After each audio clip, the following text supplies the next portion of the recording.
தமிழ் குரல் நேயர்களுக்கு வணக்கம். இது ஒரு சிறப்பு நேர்காணல். பாரதிதாசன் ஆய்வாளர் பேராசிரியர் திரு மணிக்கோ பன்னீர்செல்வத்தோடு இணைஞ்சிருக்கோம். ஐயா வணக்கம். வணக்கம். தொடர்ச்சியாக பல்வேறு சர்ச்சைகளை எழுப்புற மாதிரி சீமான் பேசிட்டே இருக்காரு. அதில் குறிப்பாக தமிழ் தாய் வாழ்த்தில் ஆரம்பித்து இன்னைக்கு பெரியார் வரைக்கும் ரொம்ப கொச்சையாக பேசக்கூடிய இடத்துக்கு நகர்ந்திருக்கு. முதல்ல நம்ம புத்தக கண்காட்சியில் நடந்த பாரதிதாசனுடைய பாடலைத்தான் தமிழ் தாய் வாழ்த்தா ஏற்றுக்கணும், இது ஏற்றுக்க முடியாது அப்படிங்கிற மாதிரியான ஒரு ப்ரொஜெக்ஷனில் தான் அவங்க பப்பாசி நடத்த நிகழ்ச்சியில் பண்ணியிருக்காங்க. நீங்கள் ஒரு பாரதிதாசனோட ஆய்வாளர், ரொம்ப டீட்டெயிலாக பாரதிதாசன் குறித்து ஆய்வு பண்ணக்கூடிய ஒரு நபராக இருக்கீங்க. இந்த சம்பவங்களை நீங்கள் எப்படி பார்க்குறீங்கய்யா?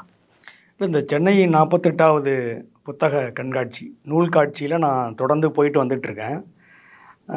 இவர் பேசின அன்றைக்கு அப்போ தான் அவர் பேசி முடித்த பிறகு தான் நான் அதுக்கு போயிருந்தேன். நான் ஒருவேளை அவர் பேசும்போது போயிருந்தேன்னா கண்டனம் தெரிவிச்சிருப்பேன். நான் குறைந்தபட்சம் ஒரு கண்டனமாவது அந்த கூட்டத்தில் நான் தெரிவிச்சிருப்பேன். சீமான் ஒரு ஒரு முறையியல்னு சொல்கிறோம் இல்லையா, அந்த மாதிரி பேசுகிற மாதிரி அவர் தெரியல. அவர் கண்ணா பின்னான்னு பேசுகிற ஒரு முறையை தான் அவர் கையாளுறாரு. அவர் திட்டமிட்டு இதை பேசுகிறாருன்னு தான் நான் பார்க்குறேன். அது ஒரு திட்டம் அவருக்கு இருக்குது. அவருக்கு யார் படி அளக்குறாங்களோ அந்த எஜமான் சொல்கிறத அவர் செய்கிறாருன்னு நான் கருதுகிறேன். அந்த எஜமானர்கள் கட்டாயம் வலதுசாரி சிந்தனையுடையவர்களாக தான் இருக்க முடியாது. ஏன்னா நாம் இது நாள் வரைக்கும் வலதுசாரித்தன்மையில், சாதியத்தன்மையில் நம்ம யாராட்டெல்லாம் போராடிக்கிட்டு இருந்தோமோ அதே குரலில் இவர் இப்போ பேச ஆரம்பிக்கிறார், தொடர்ந்து பேச ஆரம்பிக்கிறார். அது அதனால் இது கொஞ்சம் சிக்கலாகவே இருக்குது. அது ஏன்னா இதுக்கெல்லாம் நம்ம ரொம்ப அழுத்தமாக நம்ம விடையளிக்க வேண்டிய இடத்துலையும் நாம் இருக்கிறோம். தமிழ்த்தாய் வாழ்த்தை பொறுத்தவரையில் அது மிக முக்கியமான ஒரு வாழ்த்து. அது அந்த தமிழ்த்தாய் வாழ்த்து என்பது வெறும் பாடல், அது ஒரு பாடல் அப்படின்னு நம்ம பார்க்க வேண்டியதில்லை. அதற்குள்ள ஒரு வரலாற்று ஒரு பதிவு இருக்கிறதா நான் பார்க்குறேன் நம்ம பாடல்களில். குறிப்பாக இந்த ஆரிய திராவிட போராட்டம், பகுப்பு, ஆரிய திராவிட சண்டை இருக்கு இல்லையா, அதனுடைய மிக முக்கியமான ஒரு கூறு அதில் இருக்குது. அது மட்டும் இல்லாமல் ஒரு மொழி சார்ந்த அடையாளம், மொழி குடும்பம் சார்ந்த அடையாளமும் அந்த பாட்டில் இருக்குது. அதெல்லாம் அதில் வெளிப்படுது. அப்போ தமிழ்த்தாய் வாழ்த்து என்பது வெறும் ஒரு தமிழ் தாயை வாழ்த்துவது என்று இல்லாமல் ஒரு வரலாற்று அடிப்படையிலையும் ஆரிய திராவிட போராட்ட வரலாற்று அடிப்படையில் உள்ள ஒரு பாட்டு. அது ஏதோ மொக்கையா ஏதோ கேட்டு ரசிக்கிற ஒரு பாட்டு இல்லை. அது ஒரு இறைவணக்க பாடல் கிடையாது. அது முழுக்க முழுக்க ஒரு வரலாற்றை சுமந்து தாங்கி இருக்கிற ஒரு பாட்டாக இருக்குது. அந்த பாட்டை கருவறுக்கிறதா இதை நான் பார்க்குறேன். சீமான் கருவறுக்கிறதா பார்க்குறேன். இந்த வரலாற்று ரீதியாக சமஸ்கிருதத்துக்கும் தமிழுக்கும் இடையில் நடந்துட்டு இருக்கக்கூடிய இந்த போரை வெளிப்படுத்தக்கூடிய இந்த திராவிட மொழி குடும்பத்தை அடையாளப்படுத்துவது, திராவிடம்னு பேசுவது, அந்த திராவிடத்தை கட்சி பெயர்களில் வைத்து கொண்டு அந்த வரலாற்றை சுமந்து தொடர்ந்து அந்த பார்ப்பனர் அல்லாதார் ஒரு இயக்கமாக, ஒரு திராவிட மக்களுடைய விடுதலைக்காக போராடுகிற ஒன்றினுடைய அடிப்படையில் தான் அந்த பாட்டை நான் பார்க்குறேன். அப்படி தான் அந்த பாட்டு மிக முக்கியமான ஒரு பாட்டாக இருக்குது. அது அந்த பாட்டை யார் தமிழ்த்தாய் வாழ்த்தா தமிழ்நாட்டுக்கு தந்ததுன்னா உங்களுக்கு தெரியும், கலைஞர் தான் அவருடைய ஆட்சியில் அந்த பாடலை கொண்டு வைத்தார். அந்த பாட்டை அந்த முழு பாடலில் 2 வரி நீக்கப்பட்டு தான் வச்சுருக்கிறாங்க. ஏன்னா ஒரு தமிழ்த்தாய் வாழ்த்தை கொண்டு வைக்கிற போது ஒரு முரண்பாடு இருந்தால் அந்த பாட்டை வலதுசாரிகளோ சங்கிகளோ தடுப்பாங்க. அந்த ஒரு தமிழ்த்தாய் வாழ்த்தை வைக்க வேண்டும் என்கிற அந்த ஒரு முக்கியமான அந்த ஒரு நிகழ்வையே தொடர்ச்சி எறிஞ்சிருவாங்க, அதே ஒரு விவாதமாக்கிடுவாங்கங்கிறதுனால கலைஞர் மிக நுட்பமாக அதை சிந்தித்து அந்த 2 வரியை, அந்த ஆரியம்போல் வழக்கொழிந்துன்னு வருது இல்லையா, அதை எடுத்துட்டு அந்த பாட்டை வைத்தார். மிக முக்கியமான நம்முடைய தமிழ் தேசிய இனத்தினுடைய ஒரு மிக முக்கியமான ஒரு பாட்டு அது. அந்த பாடலுங்கிறது அதை தான் இப்போ எல்லாரும் பாடுறோம், எல்லா விழாக்கள்லையும் பாடுறோம். அந்த ஆரிய திராவிட அந்த அரசியலை, ஆரிய திராவிட பகுப்பை, அந்த சண்டையை இருட்டடிப்பு செய்து அதை துடைத்தடிக்கிற முயற்சிகளை தான் சீமான் தொடங்கி ஆளுநர் இன்னும் பலரும் வலதுசாரிகள் அதை அந்த பாட்டை குறி வைத்து ஒரு தாக்குகிற ஒரு வேலையை தொடர்ந்து செய்கிறாங்க. அதை தான் சீமான் இன்றைக்கு மிக வேகமாக அதை செய்கிறார். அது மட்டும் இல்லாமல் அந்த பப்பாசி நடத்தின நிகழ்ச்சியில் அவர் பேசிய முறை, அவர் ஒரு எந்த ஒரு வரலாற்று அறிவும் வரலாற்று புரிதலும் அல்லது ஒவ்வொரு இயக்கத்திற்கும் இருக்கிற ஒரு பங்களிப்பு, வரலாற்று பங்களிப்பு, குறிப்பாக தனித்தமிழ் இயக்கமாக இருக்கலாம் அல்லது திராவிட இயக்கமாக இருக்கலாம், இடதுசாரிகளுடைய இயக்கமாக இருக்கலாம். இந்த இயக்கங்களுடைய ஒரு வரலாற்று பங்களிப்பை மறுத்து மிக கடுமையாக வன்மமாக வந்து அவர் பேசுகிறாரு. அந்த பப்பாசியில் ஒவ்வொரு நுழைவாயிலுக்கும் ஒரு பேர் வச்சிருக்கிறாங்க. ஒவ்வொரு இதுவும் சொல்கிறாரு. வந்து ஔவையார் வந்து எங்கள் அப்பத்தா அப்படிங்கிறாரு. எனக்கு தெரியல எப்படி அப்பத்தா அவருக்கு ஆவாங்க, ஔவையார் எப்படி அப்பத்தா ஆவாங்க, அது எதுக்கு அப்படி சொல்கிறாரு என்னன்னு தெரில. அப்புறம் இப்படி ஒவ்வொருத்தராக சொல்கிறார். வஉசியை சொல்கிறாரு. கலைஞர்னு வரும்போது அது ஒரு நாசகார பாதை அப்படின்னு சொல்கிறாரு. அப்போ கலைஞர் என்கிற ஒரு மிகச்சிறந்த ஒரு இலக்கியவாதி, ஒரு இயக்கவாதியை வந்து ரொம்ப கொச்சையாக ஒரு தனிமனித தாக்குதலை வந்து தொடங்கி வைத்து அதை பேசுகிறாரு. அவர் இப்படி மோசமாக அவர் பேசிட்டு வராரு. அந்த விழாவில் தான், அந்த நூல் வெளியீட்டு விழாவில் தான் புதுச்சேரியினுடைய அந்த வாழ்வில் செம்மை செய்பவள்ங்கிற பாட்டை வந்து ஒளிபரப்புகிறாங்க. இது எப்படின்னு தெரில. ஆனால் தமிழ்நாட்டில் என்ன மரபு அப்படின்னா, பள்ளிகளில் கல்லூரிகளில் எல்லா இடங்கள்லையும் தமிழ்த்தாய் வாழ்த்தை வந்து தொடங்குவாங்க. முடியும் போது நாட்டுப்பண் என்பது வளமையாக ரொம்ப காலமாக அந்த முறை இருக்குது. இவர் திடீர்னு இந்த புதுச்சேரியினுடைய வாழ்த்து பாடலை கொண்டு வந்து தமிழ்நாட்டில் அந்த புத்தக வெளியீட்டு விழாவில் வந்து அவங்க பாட வைத்திருப்பது என்பது திட்டமிட்டே நடந்த ஒன்றாக தான் வந்து நம்ம பார்க்க வேண்டியது இருக்குது. அது வந்து இல்லை, அது ரொம்ப அது தெரியாமல் நடந்துருச்சுன்னு சொல்கிறதுக்கு எந்த நியாயமும் இல்லை. சரி, அப்படி புதுச்சேரியினுடைய தமிழ்த்தாய் வாழ்த்தை வச்சாங்க இல்லையா, அந்த புதுச்சேரி தமிழ் வாழ்த்து எப்படி கொண்டு வந்தாங்க, அந்த வரலாறு உங்களுக்கு தெரியுமா? அந்த வரலாறை நான் இன்றைக்கு புதுச்சேரியிலே இருக்கிற திராவிட இயக்க சிந்தனையில் திமுகவில் நாடாளுமன்ற உறுப்பினராக இருந்த புகழ்பெற்ற சுயமரியாதை கவிஞர், சுயமரியாதை எழுத்தாளர் புதுவை சிவம் இல்லையா, அவருடைய மகன், அவரிடம் நான் வந்து இன்றைக்கி தொலைபேசியில் நேர்காணல், அவர் தொலைபேசியில் நான் வந்து கேட்டேன். அது மட்டும் இல்லாமல் புதுவை முரசினுடைய ஆசிரியராக இருந்த ராமகிருஷ்ணர், அவருடைய பையன் வந்து சம்பத் இருக்கிறார். அந்த பாரதிதாசன் நடத்தின பத்திரிகையிலே வேலை செய்த அந்த ஆசிரியர்களும் அவருடைய பையங்க இன்னமும் இருக்கிறாங்க. நான் அவங்கள்ட்ட தொலைபேசி பண்ணி அந்த புதுச்சேரியினுடைய தமிழ்த்தாய் வாழ்த்தை குறித்து கேட்டேன். எப்படி வந்து அந்த வாழ்த்து பாடலை வைத்தாங்கன்னு. அது வந்து பாரதிதாசனுடைய பாடல், உங்களுக்குலாம் தெரியும். அது இசையமுதுங்கிற தொகுப்பில் இன்றைக்கி இருக்குது. 1952 அது வந்ததாக வந்து சொல்கிறாங்க. அந்த பாடலை வைத்ததும் திமுக தான். அந்த தமிழ்த்தாய் வாழ்த்தை, புதுச்சேரியின் தமிழ்த்தாய் வாழ்த்தை 70களில் வச்சிருக்கிறாங்க. அந்த தமிழ்த்தாய் வாழ்த்தை வைத்தது வந்து ஃபாரூக் மரைக்காயர் என்கிற ஒருத்தர் அன்றைக்கி முதலமைச்சராக இருக்கார். அவர் ஒரு காலத்தில் காங்கிரஸில் இருந்திருக்காரு, பிறகு திமுகவில் வந்திருக்கிறாரு. அந்த பாட்டை வச்சுருக்கிறாங்க.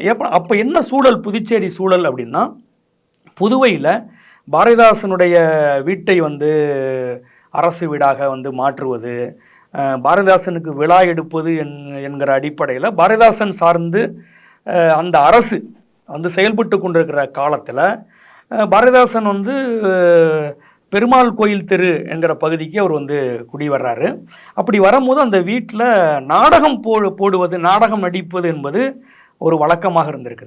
அப்படி வழக்கமாக இருக்கிற காலத்தில் வந்து அப்போ ஹரிதாஸ்னு ஒரு படம் வந்திருக்கு. அந்த படம் உங்களுக்குலாம் தெரியும், நிறைய பாடல்கள் நிறைந்த ஒரு படம். அந்த படத்தில் வரக்கூடிய ஒரு மானிட ஜென்மம் அப்படின்னு நினைக்கிறேன். அந்த பாடலை வந்து ஒரு நாதஸ்வர கலைஞர் அவர் வந்து அந்த பாட்டை இசைக்கிறாரு. அந்த மெட்டு, அந்த இசை அது வந்து பாரதிதாசனை கவருது. அப்போ அந்த மெட்டில் என்ன பண்ணுறாருன்னா, வாழ்வில் செம்மை செய்பவள் நீயேங்கிற பாட்டை பாரதிதாசன் எழுதுறாரு. அப்படி எழுதிய அந்த பாட்டை இன்னைக்கு ஒரு காலத்தில் அந்த ஹரிதாஸில் வந்த நாதஸ்வர இசை மெட்டில் வந்த அந்த மெட்டில் தான் வாழ்வில் செம்மை செய்பவள் நீங்கிற பாட்டை பாடிருக்கிறாங்க. பிறகு அந்த டியூன், அந்த இதெல்லாம் வந்து மாறி இன்னைக்கு வந்து போயிடுச்சு. அதுவும் பாரதிதாசனுடைய பாடல் தான். ஆனால் அந்த பாடல் அவ்வளவு சூடான பாட்டு கிடையாது. பாரதிதாசனுடைய பாடல் தான். நான் ஒரு பாரதிதாசன் ஆய்வாளர், பாரதிதாசன் மீது மிகுந்த ஈடுபாடு கொண்ட ஒரு ஒரு ஒரு சிந்தனையாளர் நான்.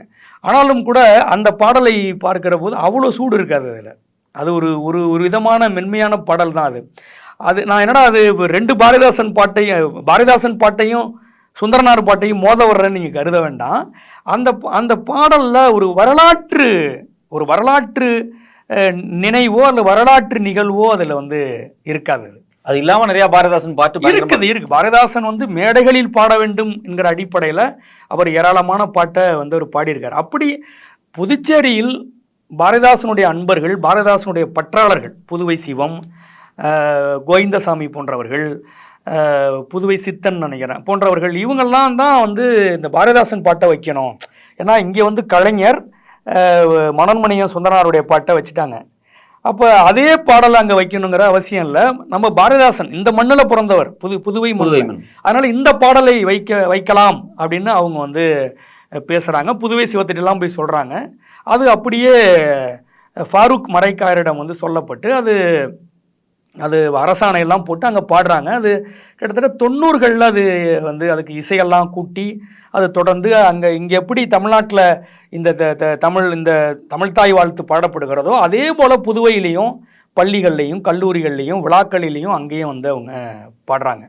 அப்போ இந்த பாரதிதாஸ் இப்போ இந்த பப்பாசியில் நடந்தது என்கிற ஒன்று இருக்கு இல்லையா, அது வந்து வேண்டுமென்றே திட்டமிட்டு இந்த வரலாற்று நினைவை வந்து அழிக்க வேண்டும், அதை துடைத்தெறிய வேண்டும்ங்கிறது தான் அவங்க வந்து செய்கிறாங்க. ஏன்னா இது தொடர்ந்து தமிழ்நாட்டில் இந்த தமிழ்தாய் வாழ்த்து மேலே குறி வைக்கிறாங்க. இப்போ ஆளுநர் வந்து என்ன செய்கிறாரு, அந்த பாட்டை வந்து அவருடைய வேறு சில விழாக்களில் கடந்த காலங்களில் அந்த வரியை நீக்குவதும் அதை வந்து பாடாமல் தவிர்ப்பதும் அப்படிங்கிறது இருக்கு இல்லையா. இப்போ கவர்னர் அதை செய்கிறாரு, சீமானும் அதை தான் செய்கிறாரு. இப்போ என்னன்னா மணியரசன் நியாயப்படுத்துகிறார். மணியரசன் வந்து அந்த பப்பாசியில் நடந்த நிகழ்வை ஒட்டி ஒரு காணொளி போட்டிருக்காரு. அந்த காணொலியை படித்தா, அந்த காணொலியை நம்ம பார்த்தா அது நியாயப்படுத்துகிறார். கலைஞரை மிக மோசமாக, ரொம்ப இழிவாக, ரொம்ப தரைக்குறைவாக பேசுகிற ஒன்றை கண்டிக்கலை மணியரசன். இது எப்படி தமிழர் பண்பாடு? ஒரு மனிதனை வந்து அவன் என்னதான் வந்து சித்தாந்தத்துக்கு விரோதமாக இருக்கிறான் அப்படின்னு கருதினாலும் கூட ஒரு மனிதனை மிக மோசமாக வந்து தரம் தாழ்ந்து பேசுகிற ஒன்றை வந்து கண்டிக்கலை மணியரசன். அவர் என்ன பண்ணுறாருன்னா வந்து அது நியாயங்கிறாரு. அது என்ன சட்டமா? தமிழ்தாய் வாழ்த்தை பாடுறதுன்னு ஒன்றும் பெரிய சட்டம்லாம் இல்லையே அப்படின்னு சொல்கிறார். இதைத்தான் ஆளுநரும் சொல்கிறாரு. ஆளுநர், மணியரசன், சீமான் இவங்கெல்லாம் இவங்களெல்லாம் கூட்டி பார்த்தா ஆபாசம் தான் அதிகமாக இருக்குது. இல்லை, இப்போ நீங்கள் சொன்ன மாதிரி தமிழ்தாய் வாழ்த்து, தமிழ்நாட்டில் இருக்கக்கூடிய தமிழ்தாய் வாழ்த்து வந்து ஒரு பெரிய ஆரியம் திராவிட சண்டை, குறிப்பா சமஸ்கிருதமா தமிழாங்கிற இந்த நெடிய சண்டையை வந்து வெளிப்படுத்துற மாதிரியான ஒரு பாடலா இருக்கு. நீங்க வந்து ஒரு திராவிட மொழி குடும்பத்தை அடையாளப்படுத்துது. அது நீங்க ஒரு வரலாற்று பூர்வமா சொல்றீங்க, வரலாற்று பாடல். அதே சமயத்தில் பொலிட்டிக்கலாவும் எடுத்துக்கலாம். இது ஒரு பொலிட்டிக்கல் ஸ்டேட்மெண்ட், ஒரு வரலாற்று பாடல், ஒரு அரசியல் பாடல், ஒரு மொழி குடும்பத்தை அடையாளப்படுத்துகிற பாடல். அதுல வந்து ஒரு வரலாற்று சத்து இருக்கு. அதுல ஒரு வரலாற்று சாரம் இருக்கிறது. இந்த வரலாற்று சாரத்தை, வரலாற்று சத்தை அழிக்கணுங்கிறதான் இவங்க நோக்கம். அந்த திராவிட இயக்க போராட்டத்தையே, திராவிட இயக்க சண்டையே, ஆரிய திராவிட போராட்டத்தையே வந்து முனைமழுங்கடிக்கிற நோக்கம் தான் அவங்களுக்கு இருக்கு. தமிழர்னு பேசிட்டு எப்படி ஆரிய எதிர்ப்பை வந்து மழுங்கடிக்கிற வேலைக்கு சீமான் வர்றாருன்னு நீங்க பாக்குறீங்க? அவர் தமிழர்னு பேசுறாரா அப்படின்னா சரி, அதாவது சரியா பேசுறாரு. இப்ப தமிழ்நாட்டில் நீங்க எடுத்துங்களேன், தமிழ்நாட்டில் புலவர் கலியபெருமாள், தோழர் தமிழரசன், இப்படி ஒரு மரபு இருக்கு இல்லையா. பாவலர் பெருஞ்சித்திரனார், அவருடைய மகன் என் அன்பிற்குரிய தோழர் பொழிலன் இருக்காரு. இந்த பக்கம் வாங்க, மார்க்சிய லெனினியம் பேசுகிற அதனுடைய மாபெரும் மேதை அறிஞர், தமிழ்நாட்டு அறிஞர் தியாகு இருக்கார் இல்லையா. தியாகு பேசுகிறாரு.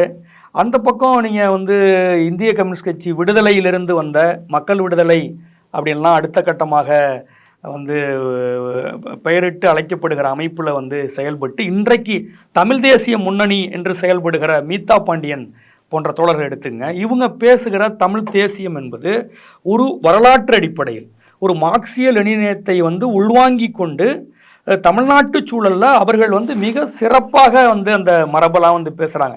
இப்படியான எந்த இயக்க மரபோ இலக்கிய மரபோ அற்ற விதத்தில் ஒரு சாதியை தூக்கி பிடிக்கிற ஒன்று தான் சீமான் பேசுகிறாரு. சீமான் பேசுகிற தமிழ் தேசிய சிந்தனை என்பது தமிழ்நாட்டில் தமிழ் சாதிகளை பற்றி பேசுகிற ஒரு 4 ஜாதி தான் தமிழ் தேசியம்னு சொல்கிறாரு. அது மட்டும் இல்லை, இந்த ஒடுக்கப்பட்ட சமுதாயத்திற்குள்ளே இருக்கிற சாதிகளை வந்து தூண்டி விடுகிற வேலையை வந்து சீமான் செய்கிறாரு. நீ வந்து ஆண்ட பரம்பரை, நீ வந்து ரொம்ப பூர்வீகமான பரம்பரை என்று சொல்வதன் மூலமா, ஆமா, இப்போ நீங்கள் வந்து தமிழ்நாட்டில் வந்து பழங்குடிகள் இருக்காங்க, குறவர் பழங்குடி போன்ற சமுதாயங்கள் இருக்கு. இந்த ஒடுக்கப்பட்ட சமுதாயங்கள், அதாவது பழங்குடியாக இருக்கட்டும், ஒடுக்கப்பட்டவராக இருக்கட்டும், இவங்க ஏன் அப்படி ஒடுக்கி இருக்கிறாங்க, ஏன் அப்படி ஒடுக்கப்பட்டிருக்கிறாங்கன்னா, இதற்கு மிக அடிப்படையான காரணம் வந்து சாதியம். ஆமாம். இல்லையா? இல்லையா? சாதியம்ங்கிறது மிக முக்கியமான ஒரு காரணம். இந்த பார்ப்பனிய சாதிய இந்த அமைப்பு இருக்கு இல்லையா, இந்த அமைப்பை நோக்கி வந்து அவர் எந்த கேள்வியும் கேட்கல. ஒரு கூட்டத்தில் பேசுகிறாரு. என்ன பேசுகிறாருன்னா, நீ வந்து ஒரு தெருவுக்கு போ, நீ வந்து பொதுவாக அந்த மக்கள் இருக்கிற தெருவில் சென்று வந்து நல்லா உடம்பை வந்து அப்படி நிமித்தி காட்டு, மீசையை முறுக்கு அப்படின்னு சொல்கிறாரு. மீசையை முறுக்குவதும் தன்னுடைய கட்டுடலை வந்து நிமிர்த்தி காட்டுவதும் என்பதும் பார்ப்பனிய ஒழிப்பாகாது, அது சாதிய ஒழிப்பாகாது, வர்ணாசிரம ஒழிப்பு கிடையாது கிடையாது. அப்போ என்னன்னா, வெறும் வந்து ஒரு சக்கையான சத்தற்ற ஒரு மனிதர்களாக மாற்றுகிற ஒரு மிக மோசமான ஒரு தற்கொலை பாதையை தான் சீமான் காட்டுறாரு. அவர் வந்து எந்த வரலாற்று தொடர்ச்சியையும் அவர் வந்து பேசலை, எந்த வரலாற்றையும் அவர் வந்து அது பேசலை. அவர் முழுக்க முழுக்க ஒரு சாதிய ஒரு தமிழ் சாதிய மனநிலையை தான் அவர் பேச. இவர் எந்த மரபுக்கும் சொந்தக்காரர் கிடையாது, அவருக்கு எந்த மரபும் கிடையாது, எந்த இயக்க மரபும் அவருக்கு கிடையாது. ஆனால் அவர் தொடர்ந்து பேசுகிறாரு. நோக்கம் என்னன்னா, திமுகவை அழிக்க வேண்டும், தீக்காவை அழிக்க வேண்டும், பெரியாரி சிந்தனையை அழிக்க வேண்டும், இதெல்லாம் அழிக்க வேண்டும்ங்கிற சிந்தனை தான் அவர் பேசுகிறார். இதைத்தான் ஆர்எஸ்எஸ் சொல்லுது, இதைத்தான் பிஜேபி சொல்லுது. வந்து கலகங்கள் இல்லாத தமிழ்நாடுங்கிறாங்க அப்படின்னு சொல்கிறாங்க பிஜேபி. அதை தான் சீமானும் சொல்கிறாரு. அப்போ இப்போ சீமானுடைய தமிழ் தேசியம் என்பது என்னன்னா, இந்த ஒட்டுமொத்தமாக திராவிட இயக்கத்தை இந்த மண்ணிலிருந்து துடைத்தெறிகிற ஒன்றை தான் அவர் வந்து பேசிட்டு இருக்காரு. மணியரசன் வந்து இந்து தமிழர்கள், அதாவது தமிழ் இந்துக்கள் அப்படின்னு பேசுறாரு. ஆமாம், பேசுகிறாரு. மணியரசன் வந்து ஏன் இப்படி ஆனாருன்னு தெரியல. மணியரசன் தோழர் வந்து ஒரு காலத்தில் தமிழ் தேசிய பொதுவுடைமை கட்சின்னு ஒரு அமைப்பு வச்சுருந்தார். அப்புறம் பொதுவுடைமைங்கிற சொல்லு இருக்கு பாருங்க, அதை கலட்டி விட்டார், போயிடுச்சு அந்த சொல்லு. அதுக்கு பிறகு வந்து இப்போ தமிழ் தேசிய பேரியக்கம்னு வச்சுருக்கிறார். அவர் பேசுகிறதில் எந்த மார்க்சியல் எண்ணிய மார்க்சியல் எண்ணியத்துக்கு அவர் விரோதமாயிட்டார். அவர் அதையே ரொம்ப கடுமையாக வந்து பேசுகிறாரு. மார்க்சியல் எண்ணியத்தையே வந்து பேசிட்டு பரிபாடலில் வந்து தமிழ்நாடு இருக்குது, இளம்பொருனார் வந்து தமிழ்நாடுன்னு சொல்லிட்டாருன்னு அவர் ஏதோ பேசிக்கிட்டு இருக்காரு. அவர் ரொம்ப கற்பனையாக, ரொம்ப வந்து வெறுப்பாகவும் ரொம்ப கடுமையான வார்த்தைகளும் வந்து பேச ஆரம்பிச்சிட்டார். அவர் வந்து பெரியார் போய் ஃப்ராடு அப்படிங்கிறார், அறவேக்காடு, உதயநிதி வந்து இளவரசர் அப்படின்னு கண்ணா பின்னான்னு பேசுகிறார். அவர் எந்த முறையிலையும் எந்த சித்தாந்தத்தையும் வந்து அவர் இப்போ பேசுறது கிடையாது. அவர் வந்து சீமானை வந்து ஆதரிக்கிறார். எவ்வளோ பெரிய தலைவர் வந்து மணியரசன், ஒரு காலத்தில் மிகப்பெரிய தலைவர், இன்றைக்கு சீமான் பின்னாடி போய் நிற்கிறார். சீமான் பின்னாடி நின்றுட்டு சீமான் செய்கிறத சரிங்கிறாரு. தமிழ்நாடு முழுக்க வந்து டிஸ்கவரி புக் பேலஸினுடைய கிளைகளை தொடங்கணும் வந்து அவர் மேலே நடவடிக்கை எடுத்துருக்கிறாங்க. அவர் வந்து என்ன மீண்டும் அதை வந்து உசுப்பேத்துறார். ஆமாம், சரிதான், நியாயம்தான் அப்படிங்கிறார். தமிழ் தாய் வாழ்த்தை ஏன் பாடணும்னு கேட்குறாரு மணியரசன். அப்போ இந்த சங்கராச்சாரியர்கள் வந்து இந்த தமிழ் தாய் வாழ்த்தை அவர் எழுந்து நிற்கல இல்லையா, அது ஏன் எழுந்து நிற்கிறேன்னு அவரை கேளுங்க. அவர் சொல்கிற காரணம், இவர் சொல்கிற காரணம், எல்லா காரணங்களும் என்னென்னா இந்த காரணங்களாக தான் இருக்குது. இது முழுக்க முழுக்க ஒரு ஆரிய ஆபாசத்தை வந்து தமிழ்நாட்டில் அவங்க வந்து பரப்பிக்கிட்டு இருக்காங்க. இப்போ தமிழனுடைய வரலாறுல ஒரு சண்டை இருக்குது. இப்போ சங்கராச்சாரியர் வந்து தமிழை நீசவாச, அதை வந்து நாங்கள் வந்து தமிழ் தாய் வாழ்த்து பாடம் எந்திரிக்க முடியாது அப்படிங்கிற ஒரு கல்ட்டை வந்து தொடர்ச்சியாக அவங்க பேசிகிட்டே இருக்காங்க. அவங்களை நோக்கி சீமானோ மணியரசனோ அவங்களுடைய வாதங்கள் தமிழ் தேசியத்தை மையமாக வச்சு ஏதாவது பண்ணியிருக்காங்களா அப்படின்னா? இல்லை, அதுக்கு தானே அவங்க வந்து வலுவூட்டுறதே இந்த வலதுசாரி சிந்தனையை தானே அவங்க வலுவூட்டுறாங்க. அவங்க வந்து அவங்க பேசுகிற எல்லா இந்த செய்திகள் எல்லாத்தையும் நீங்கள் தொகுத்து பார்த்தீங்கன்னா இது அப்படியே தான் அவங்க ஆர்எஸ்எஸ் பேசுகிறதான் அவங்களும் பேசுகிறாங்க. இந்த ஆளுநர் ரவி என்ன சொல்கிறாரோ அதையே தான் அவங்க பேசுகிறாங்க. அதில் ஒன்றும் வேற புதியது ஒன்றுமே இல்லை. அதையத்தானே திரும்ப திரும்ப திரும்ப அவர் பேசிகிட்டே இருக்கிறாரு. இல்லை, அப்புறம் சமீபத்தில் பாரதியை பற்றியெல்லாம் பயங்கரம் உயர்வாக பேசுகிறாரு. பாரதி தான் எல்லாமே. பாரதி, அதாவது பாருங்களேன், இப்போ பாரதியை ஏன் உயர்த்தி பிடிக்கிறாரு, ஏன் உவேசா உயர்த்தி பிடிக்கிறாரு அப்படின்னா, திராவிட இயக்கம், பெரியார் இயக்கம், அவங்க எதெல்லாம் விமர்சித்தாங்களோ, எதையெல்லாம் அவங்க வந்து திறனாய்வு செய்தார்களோ அது எல்லாத்தையும் வந்து மறுக்கணும் அப்படிங்கிறதான் பாரதியை உயர்த்தி பிடிக்கிறாங்க இல்லையா. பாரதி வந்து ஒரு தமிழ் தேசிய கவிஞர், என்னுடைய பாட்டன்னு சொல்கிறாரு. தமிழ்நாட்டில் வந்து பாரதியை பாட்டன்னு சொல்கிற ஒரு தமிழ் தேசியம் பேசுகிறவங்க யாருமே கிடையாது. ஆனால் சீமான் வந்து என்னை பாட்டாங்கிறாரு. அப்படியே அந்த பாரதியார் கவிதைகளை ரொம்ப சத்தமாக கத்துறாரு. அந்த பாட்டை அப்படியே கத்துனாலும் என்ன ஆகிடும், எப்படி தமிழ் தேசியம் ஆவார், எப்படி பாரதி வந்து தமிழ் தேசிய கவிஞன்? அவன் வந்து பாரதி வந்து வாழ்நாள் முழுக்க ஆரிய நாடு, ஆரிய மொழி அதான் பேசியிருக்கிறான். அது மட்டும் இல்லாமல் இந்தியை வந்து பொதுமொழியாக்கணும்னு சொன்னவன் பாரதி, சமஸ்கிருதத்தை உயர்த்தி பிடித்தவன் பாரதி, பகவத்கீதைக்கு முன்னுரை எழுதியிருக்கான் பாரதி. அந்த முன்னுரையை போய் நீங்கள் படிங்க. அது முழுக்க முழுக்க பௌத்தத்தை பாரதி அவ்வளோ மோசமாக வெறுப்பை உமிழ்ந்து எழுதியிருக்கிற முன்னுரை தான் பகவத்கீதைக்கு எழுதியிருக்கிற முன்னுரை. இப்போ பாரதிதாசன் போன்றவங்க பௌத்தத்தை தோழமையாக பார்த்தாங்க. ஆனால் ஆமாம், பாரதி வந்து பௌத்தத்தை வெறுத்து பேசுகிறான் அதில். அப்போ இந்தி, சமஸ்கிருதம், ஒரு அவைதீக மறுப்பு, இதெல்லாம் பேசினவர் தான் பாரதி. எப்படி தமிழ் தேசிய கவிஞர்? தமிழ் தேசியம்னா என்ன? தமிழ் தேசிய சிந்தனைக்கு பாரதி எப்படி அக்கம் பக்கமாக வந்து இருக்கிறாருன்னு எனக்கு தெரியல. ஏன்னா இந்திய தேசியத்தை வந்து தன்னுடைய பாடல்களுக்குள்ளே கொண்டு வந்தவர் நம்முடைய பாரதி. இந்தியை ஆதரித்து பேசினவனும் பாரதி தான். எப்படி வந்து அவன் வந்து பாரதி தமிழ் தேசிய கவிஞனாக இருப்பான் அப்படின்னா, பாரதியை தொடர்ந்து பெரியாரும் பெரியாரிய திறனாய்வாளர்களும் தொடர்ந்து வந்து மறுக்கிறாங்க, அம்பலப்படுத்துகிறாங்க. அதனால சீமான் என்ன பண்றாரு?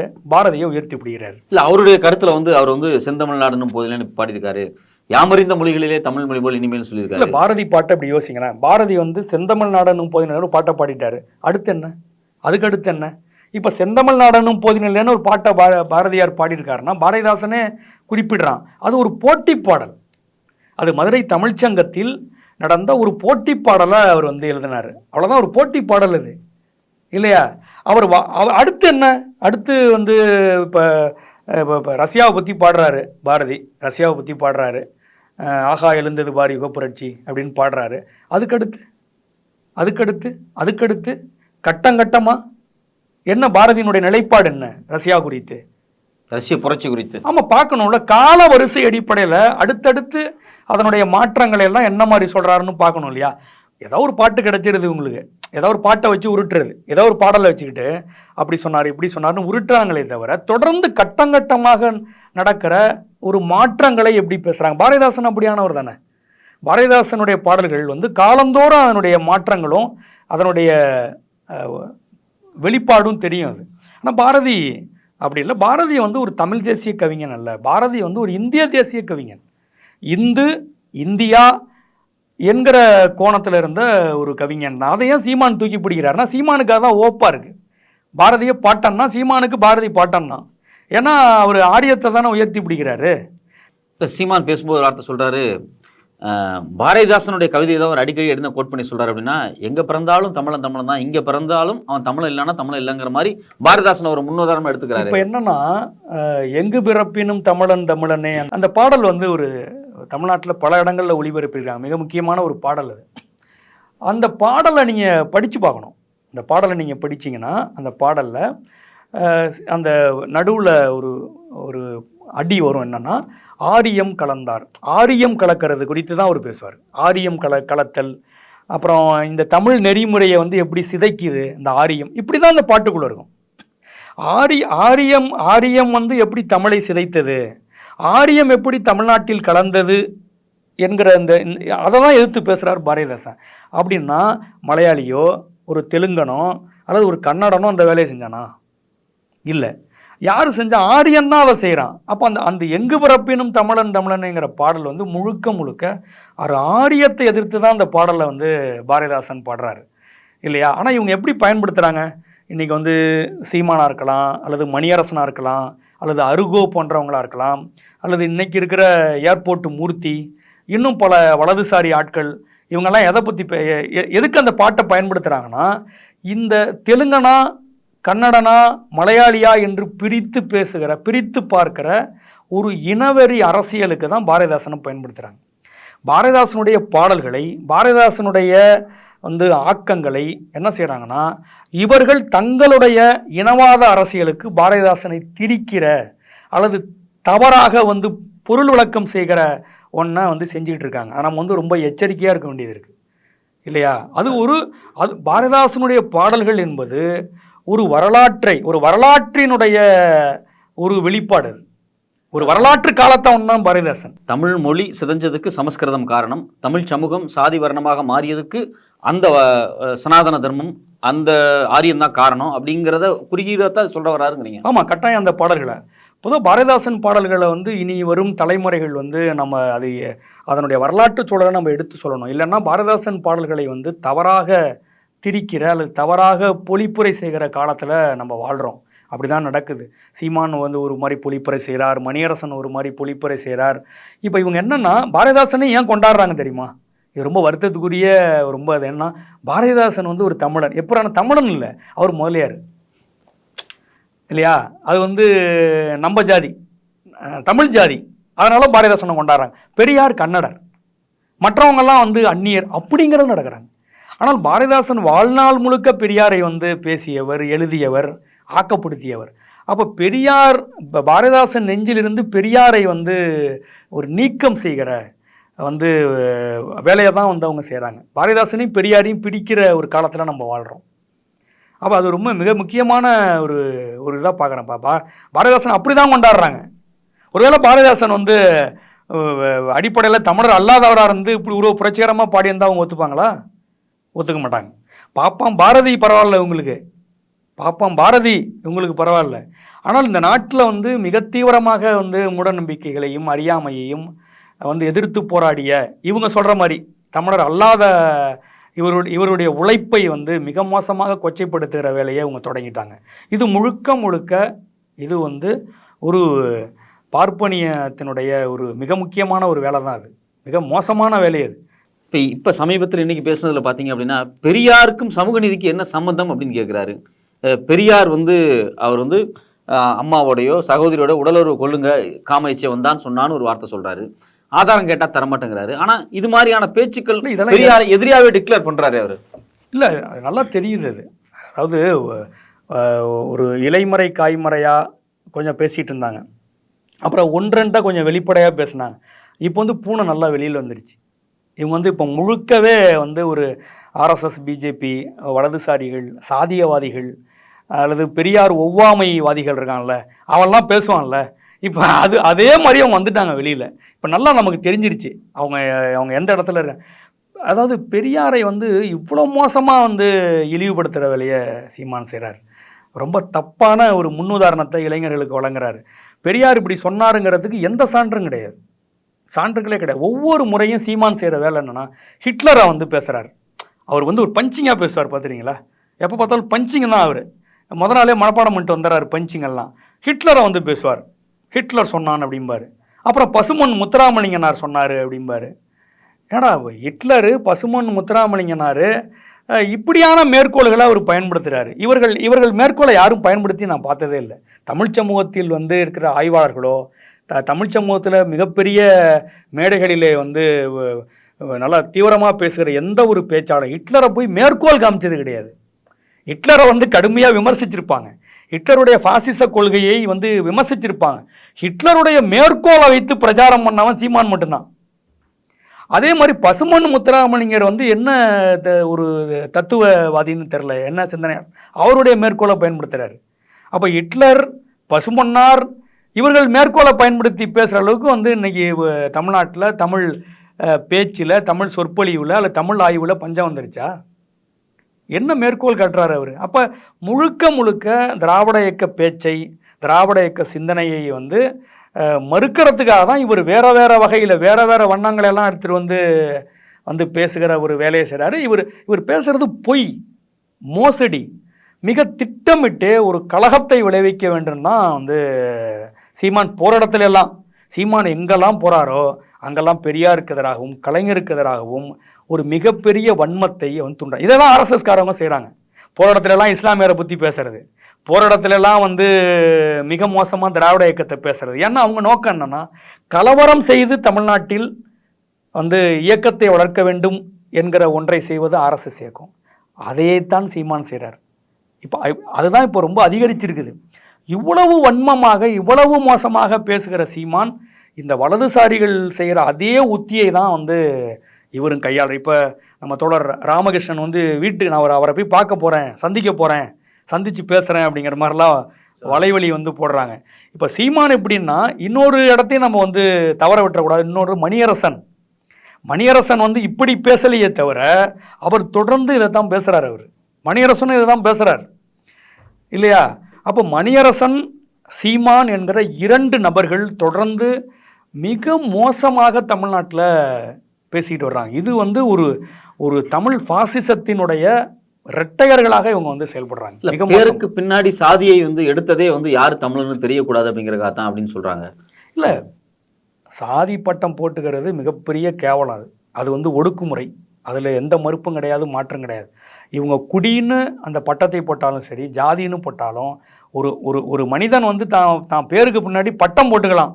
நான் எம்ஏ படித்தேன், பிஏ படித்தேன்னு. அது கல்வி, அது அறிவு, அதெல்லாம் நாம் பெற்ற பட்டம்னு போடலாம்.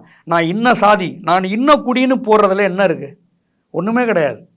அது தமிழ்நாட்டில் வந்து அது ரொம்ப அவமானமாக கருதப்பட்டு அந்த சாதிய பெயர்களெல்லாம் வெட்டி நீக்கணும்னு போராடிய மண். ஆனால் இன்றைக்கி அங்கொன்று இங்கொன்றுமாக சாதிய பட்டங்களும் சாதிய பெயர் உள்ள தெருக்களும் இருந்தாலும் கூட அது வந்து அது மிக மோசமாக பார்க்கப்பட்டதான், மிக கேவலமாக பார்க்கப்பட்ட ஒரு சூழலில் தான் இருக்கணும். ஆனால் இவங்க என்னென்னா, நீங்கள் கேட்குற எல்லா கேள்விக்கும் என்னென்னா, எதெல்லாம் வந்து தமிழ்நாட்டில் தப்புன்னு சொன்னோமோ, எதெல்லாம் வந்து மாறணும்னு நினச்சோமோ, எந்தெந்த தலைவர்களெல்லாம் தொடர்ந்து இந்த தமிழ்நாட்டில் வந்து நல்ல சிந்தனைகளை தந்தாங்கன்னு பேசிக்கிட்டு இருந்தோமோ, அது எல்லாத்தையும் இவனுங்க தப்புங்கிறானுங்க.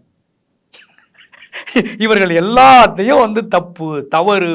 என்னங்க அது? ஏங்க, தமிழ்நாட்டில் இவ்வளோ பெரிய விளைவு ஏற்பட்டிருக்கிறது. தமிழ்நாட்டு கல்வி புலத்தில், அரசியல் களத்தில், எல்லா இடத்துலையும் திராவிட இயக்க சிந்தனை, திராவிட இயக்க தலைவர்கள் அவர்கள் ஏற்படுத்திய விளைவுகளை நம்ம பார்த்துருக்குறோம். பூங்காவுக்கு பேர் வச்சிருக்கான், தெருவுக்கு பேர் வச்சிருக்கிறான், வள்ளுவர் சிலை வைக்கிறாங்க, கோட்டம் கட்டுறாங்க, விமர்சனங்கள் இருக்குது. ஆட்சியல் சார்ந்து நமக்கு இன்னும் ஏராளமான போதாமைகள் இருக்குது, இன்னும் நமக்கு குறைபாடுகள் இருக்குது, விமர்சனங்களை வைக்கிறோம், அதெல்லாம் சரி. ஆனால் இவங்க அப்படி இல்லை. இவங்க வந்து அப்படி எல்லாத்தையும் மறுக்கிறது. எந்த புள்ளியோரமோ, எந்த இடத்துல தப்பு, எந்த இடத்துல சரி, இன்னும் என்ன செய்யணும் என்கிற ஒரு ஒரு ஒரு முறையெல்லாம் அவங்க செய்யலை. இப்போ வரக்கூடிய விமர்சனம் அரசு சார்ந்த, நிர்வாகம் சார்ந்த விமர்சனமாக இல்லாமல் வேற ஏதோ விமர்சனமாக இருக்குது அப்படின்னு சொல்ல வரீங்க? இல்லை, இந்த விமர்சனங்கள் எல்லாமே முழுக்க முழுக்க எந்த முறையல்லையும் இல்லை. முறையல்னு சொல்கிறது வந்து ஒரு ஒரு ஒரு நெறிப்படி இல்லை, இது ஒரு நெறி இல்லை. இது உள்நோக்கத்தோடு, சதி நோக்கத்தோடு இதை வந்து டேமேஜ் பண்ணணும்னு அவங்க நினைக்கிறாங்க, இதை சிதைக்கணும்னு நினைக்கிறாங்க இல்லையா? இதுதானே ஆர்எஸ்எஸ்னுடைய திட்டமாக இருக்குது, பாஜகவோட திட்டமாக இருக்குது. அவங்க தமிழ்நாட்டில் இப்போ இன்றைக்கி தமிழ்நாட்டில் வந்து ஒரு பகுத்தறிவு பிரச்சாரம் செய்ய முடியுமான்னு தெரில. ஒரு காலத்தில் நான் சின்ன பிள்ளையாக இருக்கும்போது தெருமுனை கூட்டங்கள் நடக்கும் திராவிட இயக்கத்தில். ஐயப்ப சீசன் வந்துட்டால் தெருமுனை கூட்டம் போட்டு ஐயப்பனையே கலாய்ப்பாங்க. ஐயப்ப பக்தர்கள் ஐயப்பன் கலாய்க்கிறதே ரசிச்சுக்கிட்டே பார்த்து ரசிப்பாங்க. இன்றைக்கு அதை செய்ய முடியுமா? இன்றைக்கு பகுத்தறிவு பிரச்சாரமோ, பகுத்தறிவு படமோ, பகுத்தறிவு சிந்தனையும் இன்றைக்கி பேச முடியாது. ஏன்னா எதை பேசினாலும் வந்து எதிர்க்கிற ஒரு வலதுசாரி கூறுகள் வந்து வளர்ந்து கொண்டிருக்கிற ஒரு காலத்திலையும் நம்ம வாழ்கிறோம். அதையும் நம்ம கணக்கில் எடுத்துக்கணும். இந்த வலதுசாரி கூறுகளையெல்லாம் வளர்த்தெடுக்கிற வேலையை இவர்களும் வந்து வேறொரு வகையில் செய்ய தொடங்கிட்டாங்க, வெளிப்படையாக செய்ய தொடங்கிட்டாங்க. சீமான் போன்றவங்க, மணியரசன் போன்றவங்க. ஒரு பர்சனலாக எனக்கு ஒரு கேள்வி இருக்குது. ஒரு தமிழ் ஆசிரியராக, தமிழ் பேராசிரியராக, தமிழில் பாரதிதாசனை ஆய்வு பண்ணக்கூடிய யாரும் பெருசாக பண்ணாத இடத்த நீங்கள் தொட்டிருக்கீங்க. இந்த தமிழர் அடையாளத்தில் ஆர்எஸ்எஸ்க்கு தீனி போடக்கூடிய, பாசிசத்தை வளர்க்கக்கூடிய மனநிலையை நீங்கள் எப்படி பார்க்குறீங்க? ஒரு தமிழ் ஆசிரியரை எப்படி பார்க்குறீங்க நீங்கள்? இல்லை, அதாவது தமிழர், தமிழ்நாடு அப்படிங்கிற அந்த பெயர்களோ அந்த அடையாளமோ நமக்கு வந்து அது ஒரு சரியான அடையாளம் தான். ஆனால் அது மட்டுமே போதாது. இப்போ சீமான் என்ன சொல்கிறாருன்னா, எல்லாமே மொழி தான், எல்லாமே மொழி தான், எல்லாமே மொழியில் தான் இருக்குங்கிறாரு. நான் என்ன சொல்கிறேன், எல்லாமே மொழி தான். ஆனால் அந்த மொழி பேசுகிற மனிதன் இருக்கான்ல, இந்த மனித உடல் இருக்குல்ல, இந்த மனித சமூகம் இருக்குல்ல, இந்த மனித கூட்டம் இருக்குல்ல, அது என்னன்னு பார்க்கணும்ல. இந்த மொழியை பேசுகிற மனிதன், அவன் உருவாக்குகிற படைப்பு, அவன் உருவாக்குகிற எல்லாம் இருக்கு இல்லையா, அது என்னன்னு பார்க்கணும்ல. இப்போ பெரிய புராணம் தமிழில் இருக்கிற ஒரு பக்தி இலக்கியம் தான். ஆனால் பெரிய புராணத்தினுடைய கதைகள் என்ன பேசுது?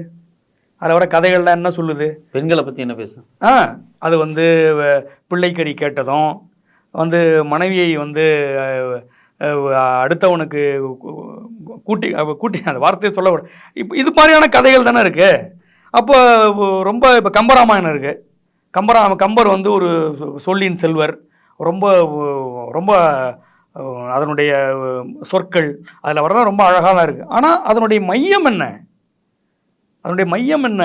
கம்பராமாயணத்தினுடைய மையம் என்ன? பெரிய புராணத்தினுடைய மையம் என்ன? அது இந்த தமிழ் மொழி பேசுகிற இந்த மொழிவழி தேசியனத்திற்கு மொழிவழி தேசிய இனத்திற்கு இந்த பக்தி இலக்கியங்கள், பக்தி காப்பியங்கள் என்ன கொடுக்குது? அதை தான் பெரியார் அடித்தார். அதை தான் பெரியார் வந்து மிக கடுமையாக வந்து இந்த பகுத்தறிவுக்கு ஒவ்வாத ஒரு அறிவியல் கண்கொண்டு பெரியார் பார்த்து தான் இது எல்லாத்தையும் வந்து கேள்வி கேட்டார். தமிழ்னு சொல்லிட்டா, தமிழர்னு சொல்லிட்டா, தமிழ்நாடு சொல்லிட்டா போதுமா? அது என்ன தமிழ்? அது என்ன விதமான தமிழன் அவன்? அது என்ன தமிழ்நாடுன்னு சொல்லணும்ல? என்ன தமிழ்நாடு பேசு அப்படின்னு சொல்லணும். அதெல்லாம் உட்பட்டது தானே தமிழ்நாடு. அப்போ எந்த பகுத்தறிவும் வேண்டாம், எந்த சுயமரியாதையும் வேண்டாம், அதெல்லாம் ஏற்றுக்கலாமா? இல்லை, அவர் உயிர் நேயம் தான் தமிழ் பண்பாடு, தமிழ் அறம்னு பேசுகிறாரு. ஆனால் தெலுங்கர் எதிரி அப்படின்னு பேசுகிறாரு. இது எப்படி ஒரு முரண்பாடாக இருக்குது? இல்லை, இவங்க வந்து முழுக்க இதை எதிர்த்து பேசணும்னு முடிவு பண்ணிட்டாங்க. சீமான் மணியரசன் போடுறவங்க திராவிட இலக்கியத்தை, திராவிட இயக்கத்தை, திராவிட ஆட்சியை அதை கண்ணை மூடிக்கிட்டு அது எதுனாலும் பரவாயில்ல, இதை முழுக்க வந்து டேமேஜ் பண்ணணும், சிதைத்து அழிக்கணும்னு வந்த பிறகு அப்புறம் என்ன இருக்கு? அதைத்தான் அவங்க செய்ய முயற்சி பண்ணுறாங்க. அதுதானே தெரியுது. இது மாதிரியான வெறுப்பு பிரச்சாரம் அப்படிங்கிறது தமிழ் மரபுலேயே கிடையாது இல்லையா? தமிழ் மரபில் வந்து ஆரோக்கியமான சண்டைகள் இல்லை. இது ஆரிய மரபு, இது ஒரு ஆரியத்துவா, இது ஒரு பார்ப்பனிய மரபு, இது ஒரு வைதீக மரபு, இது ஒரு சாதிய சிந்தனை, இது ஒரு பகுத்தறிவற்ற போக்கு. இந்த பாதைக்கு போகக்கூடாது யாருமே. இது முழுக்க முழுக்க இந்த இவருடைய பேச்சால், இவருடைய செயலால் பாதிக்கப்படுகிற இளைஞர்கள், தமிழ் சமூகம் வந்து இவங்க பின்னாடி போனோம்னா அது தற்கொலை தான் சமம். தமிழ் தேசியம் விளையாது. தமிழ் தேசியம் என்பது தமிழ்நாட்டில் நலன் பயக்கிற ஆரோக்கியமாக பேசியவர்கள் புலவர் கலியபெருமாள், தமிழரசன், புலிலன், தியாகு, மீத்தா பாண்டியன், இவங்க பேசுகிறது தான் தமிழ் தேசியம். ஏன்னா இது அறிவியல் வகைப்பட்டது. தமிழ் தேசியம் என்பது, தேசிய சிந்தனை என்பது, தேசிய இன சிக்கல் என்பதை மார்க்சிய லெனினியம் என்கிற ஒன்றின் வழியாகத்தான் இங்கே வந்து ரொம்ப ஆழமாக பேச தொடங்கினாங்க. ஆனால் இந்த மார்க்சிய லெனினியத்தின் வழியான ஒரு தேசிய இன பிரச்சனை சிக்கலுக்கு தமிழ்நாட்டில் பெரியார் போட்டு தந்த அடித்தளம் இருக்குல்ல, சுயமரியாதை, பகுத்தறிவு, இதெல்லாம் இது வந்து ஒரு நல்ல சாலை. அது ஒரு நல்ல சாலையை பெரியார் போட்டிருக்காரு. அந்த சாலையின் மீது நல்லா பயணிக்கலாம் நீங்கள். அதுதான் அது இல்லையா? அப்போ பெரியார் பேசியது அல்லது திராவிட இயக்கம் பேசியதும் ஒரு வகையான தமிழ் தேசியம்தான். அது ஒரு சோசியலிச தமிழ் தேசியம்தான் அது இல்லையா? அதனுடைய வரலாற்று பங்களிப்பை மறுக்கிறவன், அதை ஒதுக்குறவன் வந்து அதனால் நமக்கு தான் நட்டம், நாம தான் நட்டமடைவோம் இல்லையா? அப்போ இவர்கள் பேசுவது தமிழ் தேசியம் அல்ல, இது தமிழ் தேசியம் அல்ல. எப்படி முதல்வர் ஆகிறது தமிழ் தேசியமாகும்? அதுதான் எல்லாரும் அதான் செய்கிறாங்களே. இப்போ நம்ம முதல்வர் இருக்காங்க, இப்போ ஒரு வேளை சீமான் அப்படி இப்படின்னு ஏதோ வெற்றி பெற்று வந்து ஒரு முதல்வர் உட்காந்துட்டாருன்னா எப்படி தமிழ் தேசியமாகும்? இல்லை, அவர் வந்தோடனே படை கட்டிடணும் அப்படிங்கிறது இல்லை. இது எல்லாமே வந்து ஒரு மிக மோசமான ஒரு முரட்டுத்தனமான, ஒரு பிடிவாதமான, ஒரு அரம்பத்தனமான ஒன்று தான் இது. இதில் எந்த முறைகளும் கிடையாது, இதில் எந்த மெத்தடாலஜியும் கிடையாது. ஒரு மெத்தடாலஜியே இல்லாத ஒரு தர்க்கமற்ற ஒன்றை தான் இவங்க தொடர்ந்து பேசுகிறாங்க. இது அதைத்தான் வலதுசாரிகளும் பேசுகிறான். அப்புறம் இதில் என்ன வேறுபாடு இருக்குது, வித்தியாசம் இருக்குது? வெறும் தமிழ்னு சொன்னால் போதுமா? தமிழ்நாடுன்னு சொன்னால் போதுமா? தமிழ் தேசியம்னு 2 சொன்னால் போதுமா? அதுவல்ல. தமிழ் தேசியம் என்பது தேசிய இனத்தினுடைய இறையாண்மை தொடர்பானது இல்லையா? இந்தியா என்கிற இந்த துணைக்கண்டத்தில் ஒவ்வொரு தேசிய இனங்களும் அவர்கள் தேசிய இனத்தினுடைய சுய நிர்ணய, தன் வாழ்வை, தன் உரிமையை தீர்மானிக்கிற ஆற்றல் இருக்கணும் தேசிய இனத்திற்கு. அந்த ஆற்றலுக்கு வேலை செய்கிறதான் தமிழ் தேசியம். பெரியார் அந்த ஆற்றலுக்கு வேலை செஞ்சார் இல்லையா? நீங்கள் செய்கிறது அந்த வேலை கிடையாது. முதல்வர் ஆகணும், வெற்றி பெறணும், உங்கள் கட்சி இதாகணும், இது வந்து எல்லாரும் செய்கிறது தானே. அப்போ இது தமிழ் தேசியமும் இல்லை, இது அப்பட்டமாக தேர்தலில் எப்படியாவது வெற்றி பெற்று வந்து உட்காந்து இது பண்ணணும்னு சொல்கிறார். அது வந்து சாத்தியம் இல்லை.